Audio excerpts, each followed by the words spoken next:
ನಮಸ್ಕಾರ. ವನಜಾ ಮಲ್ನಾಡ್ ಬಂದಾಯಿತು, ಹೊಸ ವಿಡಿಯೋ ತಂದಾಯಿತು. ಬನ್ನಿ ಇವತ್ತು ಅಗ್ನಿಸಾಕ್ಷಿ ಸೀರಿಯಲ್ಲು ಹೇಗೆ ಮೂವ್ ಆಗ್ತಿದೆ ಮತ್ತು ಇದರ ಡೀಟೇಲ್ಸ್ ಏನು ನೋಡ್ಕೊಳ್ಳೋಣ. ಅಗ್ನಿಸಾಕ್ಷಿಯಲ್ಲಿ ಸಾಕ್ಷಿಗೆ ತುಂಬಾ ಕಷ್ಟ. ಪಾಪ ಅವಳು ಏನೇ ಮಾಡಿದ್ರೂ ಎಲ್ಲದರಲ್ಲೂ ತಪ್ಪು ಹುಡುಕ್ತಲೇ ಇರ್ತಾರೆ. ಹಾಗಾಗಿ ಅವಳು ಎಲ್ಲದರಲ್ಲೂ ಸಿಕ್ಕಾಕೋತಿರ್ತಾಳೆ.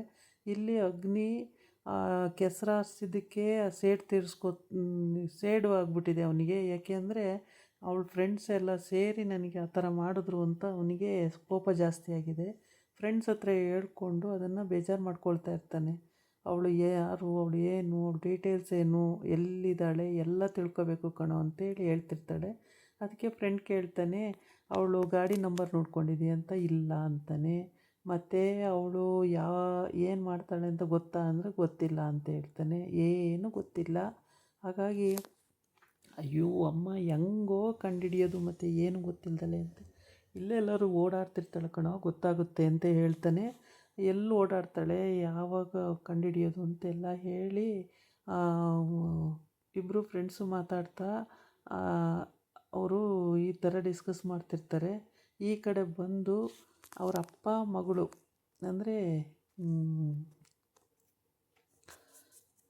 ಅಗ್ನಿ ಅಪ್ಪ ಮತ್ತು ಅಗ್ನಿ ತಂಗಿ ಇಬ್ಬರು ಡಿಸ್ಕಸ್ ಮಾಡ್ತಿರ್ತಾರೆ. ಇಲ್ಲಿ ಮನೆ ವಿಷಯ ಮತ್ತು ಕಂಪ್ನಿ ವಿಷಯ ಎಲ್ಲ ಡಿಸ್ಕಸ್ ಆಗ್ತಾ ಇರುತ್ತೆ.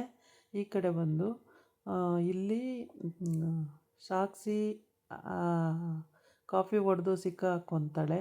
ಅದು ಕಾಫಿ ಪಾಪ ಅವಳು ಹೊಡಿಯಲ್ಲ. ಅವಳು ಎಕ್ಸಾಮ್ ಕಟ್ಟಿರ್ತಾಳೆ, ಅವಳು ಹೊಡಿಯಲ್ಲ. ಆದರೆ ಅವ್ರ ಅತ್ತೆ ಮಾಡಿರೋ ಕಚಡ ಕೆಲಸಕ್ಕೆ ಅವಳು ಸಿಕ್ಕಾಕೊಬಿಡ್ತಾಳೆ. ಅವಳು ತಗೊಂಡೋಗಿರೋ ಅಂಥ ಯಾವುದೋ ಒಂದು ಇದ್ರೊಳಗಡೆ ಕಾಫಿ ಚೀಟಿಗಳನ್ನೆಲ್ಲ ಹಾಕಿರ್ತಾಳೆ. ಪಾಪ ಇವಳು ನೋಡೋದೇ ಇಲ್ಲ. ಏಕೆಂದರೆ ಇವಳು ಇಟ್ಕೊಂಡಿದ್ರೆ ತಾನೇ ಅದು ನೋಡೋದಕ್ಕೆ. ಇವಳು ಇಟ್ಕೊಂಡೇ ಇರಲ್ಲ, ನೋಡೋದು ಇನ್ನೆಲ್ಲಿ ನೋಡ್ತಾಳೆ. ಇವಳು ಅಟ್ಟಹಾಸ ಮಾಡ್ಕೊಂಡು ನಗ್ತಾ ಇರ್ತಾಳೆ. ಅವ್ರ ಅತ್ತೆ ಅಲ್ಲಿ ಅವ್ರ ಮಗಳದಿರ್ಕೆಯಲ್ಲಿ ಹೇಳ್ಕೊಂಡು, ಅವಳು ನಾನು ಯಾವತ್ತಿದ್ರೂ ನನ್ನ ಕಾಲು ಬುಡನೇ, ನನ್ನ ಮೇಲೆ ಅವಳು ಬೆಳೆಯೋಕ್ಕಾಗಲ್ಲ ಅಂತೇಳ್ಬಿಟ್ಟು ಮಗಳದಿರ್ಕೆಯಲ್ಲಿ ಹೇಳ್ಕೊಂಡು ಆಸೆ ಮಾಡ್ಕೊಂಡು ನಗ್ತಾ ಇರ್ತಾಳೆ. ಆವಾಗ ಅವಳಿಗೆ ಅದನ್ನು ಸ್ವಲ್ಪ ಸುಸ್ತಾಗಿದೆ ಅಂದಾಗ ಹೋಗಿ ಮಲ್ಕೊ ಅಂತ ಹೇಳಿರ್ತಾಳೆ. ಮಗಳದಿರ್ಕೆಯಲ್ಲಿ ಹೀಗೆ ಹೇಳ್ತಿರುವಾಗ ಇವಳು ಅದನ್ನು ಕೇಳಿಸ್ಕೊಳ್ತಾಳೆ. ಯಾರು, ಸಾಕ್ಷಿ ಕೇಳಿಸ್ಕೊಂಡು ತುಂಬಾ ಬೇಜಾರಾಗುತ್ತೆ ಅವಳಿಗೆ. ಅತ್ತೆ ನಾನು ಎಷ್ಟಾದರೂ ಸಹಾಯ ಮಾಡ್ತೀನಿ ಅಂತ ಹೇಳಿದ್ರೂ ಹೀಗೆಲ್ಲ ಮಾತಾಡ್ತಾರಲ್ಲ ಅಂತೇಳ್ಬಿಟ್ಟು ತುಂಬ ಬೇಜಾರು ಮಾಡ್ಕೊಳ್ತಾಳೆ ಸಾಕ್ಷಿ. ಅಳ್ತಾಳೆ. ಆಮೇಲೆ ಅಲ್ಲೇ ಬಿದ್ದು ಒದ್ದಾಡಬೇಕು ಅನಿಸುತ್ತೆ. ಇಷ್ಟು ಮಟ್ಟಿಗೆ ಇದ್ಕೊಂಡು ಅತ್ತೆ ಹಿಂಗೆ ಮಾಡ್ತಾರಲ್ಲ ಅಂತ. ನನ್ನ ತಂಗಿ ಓದಿಗಿಟ್ಟಿರೋದು ಅಂತ ನಾನು ಹೇಳ್ತಾಯಿದ್ದೀನಿ ದುಡ್ಡು, ಆದ್ರೂ ಅದನ್ನು ಕಿತ್ಕೊಳ್ಳೋಕ್ಕೆ ಇವರು ಇಷ್ಟೆಲ್ಲ ಮಾಡ್ತಿದ್ದಾರಲ್ಲ ಅಂತೇಳ್ಬಿಟ್ಟು ಸಾಕ್ಷಿಗೆ ತುಂಬ ಅಳು ಬರುತ್ತೆ. ತುಂಬ ಅಂದರೆ ತುಂಬ ಅಳು ಬರುತ್ತೆ. ಆದರೆ ಸಾಕ್ಷಿ ಏನು ಮಾಡ್ತಾಳೆ, ಇತ್ಲೆ ತಂಗಿ ಬೇರೆ ಇದ್ದಾಳೆ, ಇವಳು ಬೇರೆ ಇದ್ದಾಳೆ. ಇಬ್ಬಿಬ್ಬರನ್ನ ಹೇಗೆ ಹೆಣ್ಮಕ್ಳಲ್ವಾ ಅಂಥೇಳಿ ಯಾರೋ ಒಬ್ಬರ ಮನೇಲಿದ್ದರೆ ಸೇಫ್ ಇರುತ್ತಲ್ಲ ಅಂಥೇಳಿ ಅತ್ತೆ ಮನೆಗೆ ಬಂದು ಸೇರಿಕೊಂಡ್ರೆ ಅತ್ತೆ ಈ ಥರ ಮಾಡ್ತಾರಲ್ಲ ಅಂತೇಳ್ಬಿಟ್ಟು ತುಂಬ ತುಂಬ ಅಳ್ತಾಳೆ. ಅತ್ತು ಆಮೇಲೆ ಮತ್ತೇನು ಮಾಡಬೇಕು ಅಂತ ಗೊತ್ತಾಗದೆ ಇವಳು ವ್ಯಂಗ್ಯದ ಮಾತುಗಳನ್ನೆಲ್ಲ ಕೇಳಿಸ್ಕೊಳ್ತಾಳೆ. ಹೇಗೆ ಅಂದರೆ ಅವಳು ಯಾವ ರೀತಿ ಅವಳನ್ನ ಬುಟ್ಟಿಗೆ ಹಾಕೋಬೇಕು, ವಂಚನೆ ಮಾಡಿದ್ದು ಹೇಗೆ ಎಲ್ಲನೂ ಅವಳು ನೆನ್ಕೊಂಡು ಪಾಪ ಇವಳು ವಯ್ಯಾರ ಮಾಡಿಕೊಂಡು ಅವಳಿಗೆ ಬೈಯೋದು ಮತ್ತು ಅವಳಿಗೆ ಕೆಟ್ಟದಾಗಲಿ ಅಂತ ಹಾರೈಸೋದು ಅದೆಲ್ಲ ಕೇಳಿಸ್ಕೊಂಡು ಭಾಳ ಬೇಜಾರಾಗುತ್ತೆ ಅವಳಿಗೆ. ಇವಳು ಹೇಳ್ತಿರ್ತಾಳೆ, ಅತ್ತೆ ಪ್ರತಿ ಒಂದು ವಿಷಯದಲ್ಲೂ ಅವಳು ನನಗಿಂತ ಕಡಿಮೆನೇ, ನನಗಿಂತ ಮೇಲೆ ಹೋಗೋಕ್ಕೆ ನಾನು ಬಿಡೋಳೆ ಅಲ್ಲ ಅಂತ ಹೇಳ್ತಾಳೆ. ಇದನ್ನು ಕೇಳಿಸ್ಕೊಂಡು ಪಾಪ ಅಲ್ಲೇ ಬಾಗ್ಲ ಹತ್ರನೇ ಕೂತ್ಕೊಂಡು ಬಿಕ್ಕಿ ಅಳ್ತಾಳೆ.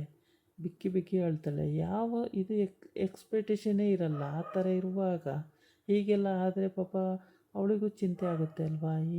ಮತ್ತು ಹೀಗೆ ಎಲ್ಲೋಗೋದು, ಅವಳು ತಂಗಿ ದೊಡ್ಡವಳಾಗವಳೆ, ಇವಳು ಹೊರಗಡೆ ಹೋಗಿ ಮನೆ ಮಾಡ್ಕೊಂಡ್ರೆ ಬಾಡಿಗೆ ಕಟ್ಟಲಿಕ್ಕಾಗಲ್ಲ, ಮತ್ತೇನು ಮಾಡೋದು ಅಂತ ಹೀಗೆ ಯೋಚನೆಗಳು.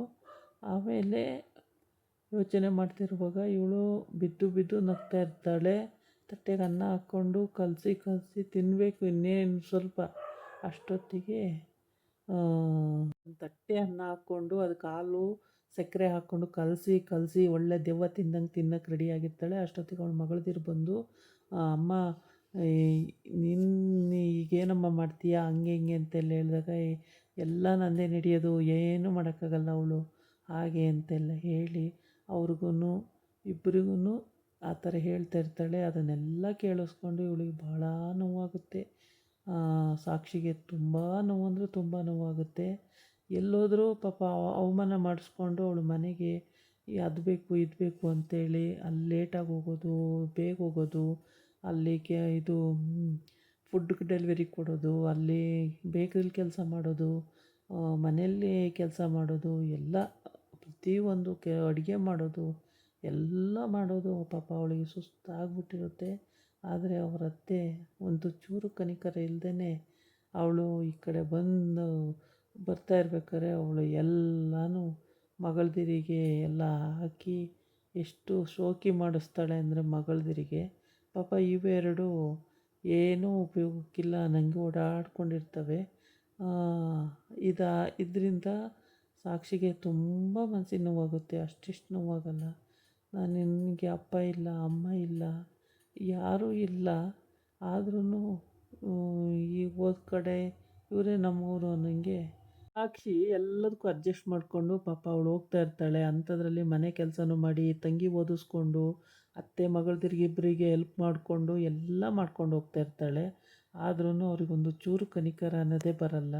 ಅವಳಿಗೆ ಚಿತ್ರಹಿಂಸೆ ಕೊಟ್ಟು ಅಲ್ಲಿ ಡೀಫರ್ ಆಗಿ ಪೇಪರ್ ಸಿಕ್ಕಿ ಅವರು ಅಲ್ಲಿಂದ ಆಚೆಗೆ ಹಾಕಿ ಎಲ್ಲ ರಂಪ ರಾಮಾಯಣ ಮಾಡಾಕ್ಬಿಡ್ತಾಳೆ ಅವ್ರ ಅತ್ತೆ. ಆಮೇಲೆ ಇವಳಿಗೆ ತುಂಬಾ ಬೇಜಾರಾಗಿದೆ ಇವಾಗ. ನಾಳಿನ ಎಪಿಸೋಡಲ್ಲಿ ಏನಾಗುತ್ತೆ ಅನ್ನೋದನ್ನು ಕಾದು ನೋಡಬೇಕಾಗತ್ತೆ. ಇದಾಗಿತ್ತು ಇವತ್ತಿನ ವೀಡಿಯೋ. ನಾಳೆ ಇನ್ನೊಂದು ವೀಡಿಯೋ ಜೊತೆ ಮತ್ತೆ ಬರ್ತೀನಿ. ನಮಸ್ಕಾರ.